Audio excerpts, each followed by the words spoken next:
Assalamualaikum warahmatullahi wabarakatuh. Perkenalkan, nama saya Nirinda Skia, peserta Latsar CPNS Angkatan 1, Kelompok 1, Kabupaten Tanah Laut, tahun 2022.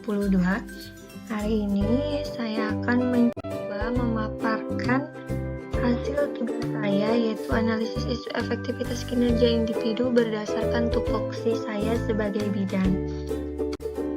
Di sini ada 4 alur analisis isu. Yang pertama ada identifikasi isu sesuai dengan tupoksi, kemudian menentukan prioritas masalah, mengidentifikasi penyebab masalah, dan memberikan alternatif pemecahan masalah. Untuk identifikasi sesuai masalah, ini saya menemukan ada 3 masalah di lingkungan pekerjaan saya. Yang pertama, tingginya kejadian kunjungan kehamilan tidak di awal kehamilan.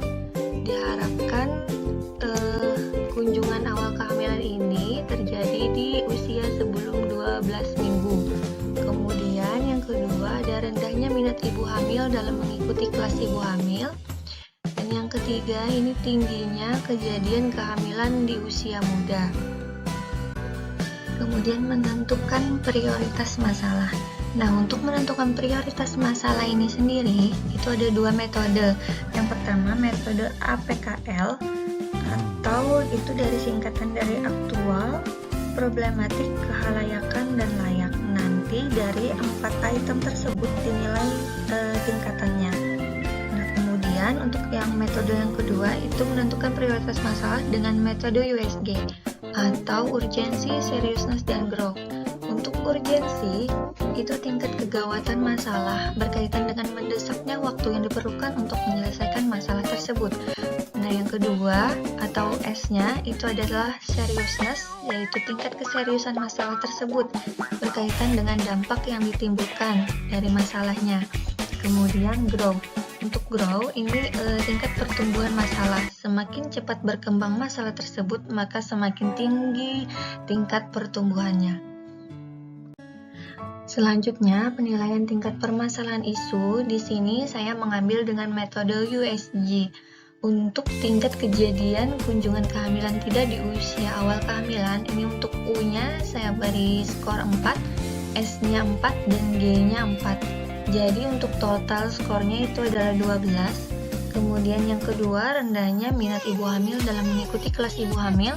Untuk U saya beri skor 3, S-nya 3, dan G-nya 3. Jadi untuk totalnya itu ada 9.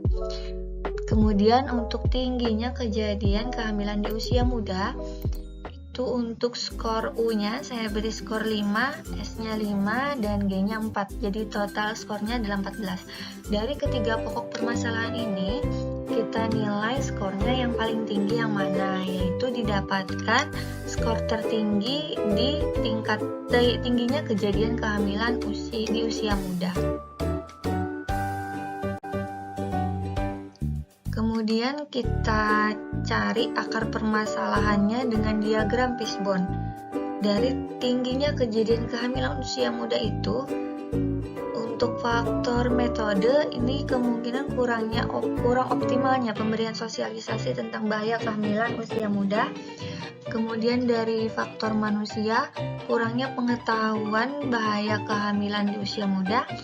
Kemudian untuk sarana prasarana ini kurangnya komunikasi antara nakes dengan pihak KUA untuk penyuluhannya.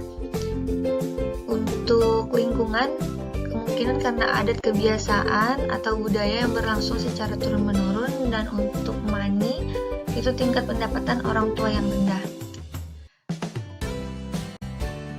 Kemudian dianalisis dengan SWOT.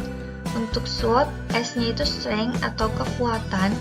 Kekuatan di sini yaitu peraturan undang-undang tentang usia minimal perempuan untuk menikah. Sekarang kan sudah berubah di undang-undang tahun 2019, itu untuk minimal menikah usianya 19 tahun. Kemudian weakness atau kelemahan.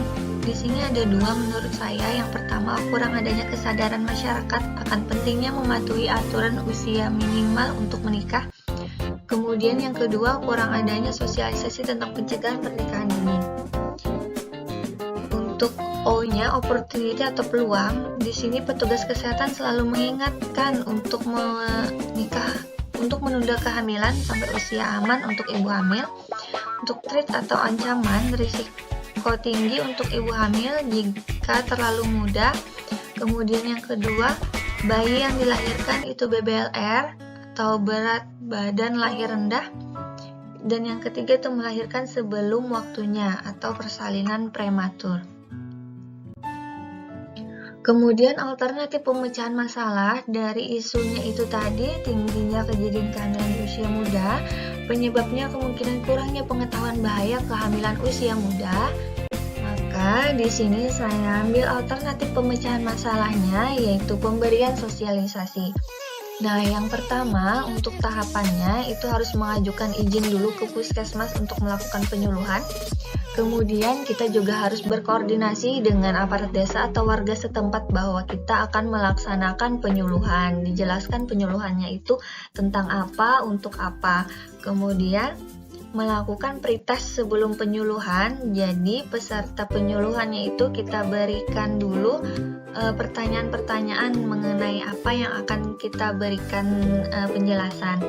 Nah, setelah itu baru kita berikan penyuluhannya. Setelah diberikan penyuluhan, kita lakukan post-test lagi. Kita berikan pertanyaan dengan pertanyaan yang sama seperti sebelumnya. Di sini gunanya untuk mengukur tingkat terjadi atau tidak peningkatan pengetahuan untuk pesertanya. Nah, untuk hasil yang diharapkan itu meningkatnya pengetahuan masyarakat tentang bahaya kehamilan di usia muda. Untuk para pihak yang terkait, di sini ada Kepala Puskesmas, Staf Puskesmas, dan KUA. Baik,